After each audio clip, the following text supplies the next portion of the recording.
Hello friends, આજે હું તમારી સાથે શેર કરીશ શિમલા મરચાંના શાકની રેસીપી। મેં અહીંયા મરચાંને સ્ક્વેર સાઇઝમાં કટ કરી લીધેલા છે। હવે આપણે મરચાંને સાતળી લઈશું। તેના માટે એક પેનમાં 2 ટીસ્પૂન જેટલું તેલ એડ કરીશું। ત્યારબાદ હવે આપણે તેમાં મરચાંને એડ કરી દઈશું। 10 મિનિટ સુધી તેને સાતળી લઈશું। ત્યારબાદ આપણે તેને કાઢી લઈશું। વઘાર માટે 3 ટીસ્પૂન જેટલું તેલ એડ કરીશું। 1 ટીસ્પૂન જેટલું જીરું નાખીશું। ચપટી હિંગ નાખીશું। આદુ લસણ અને મરચાંની પેસ્ટ ઉમેરીશું।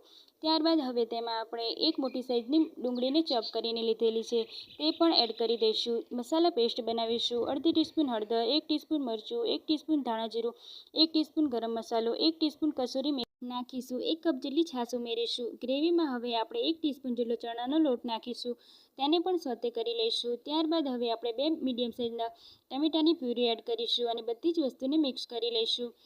થોડું મીઠું એડ કરીશું અને બધી જ વસ્તુને 2 મિનિટ સુધી કૂક થવા દઈશું। ત્યારબાદ હવે આપણે તેમાં મસાલાની પેસ્ટ ઉમેરી દઈશું। 1 ટીસ્પૂન જેટલી ખાંડ એડ કરીશું। સ્વાદ પ્રમાણે મીઠું નાખીશું। હવે આપણે શિમલા મરચાંને એડ કરી દઈશું અને 5 મિનિટ સુધી તેને પણ કૂક થવા દઈશું।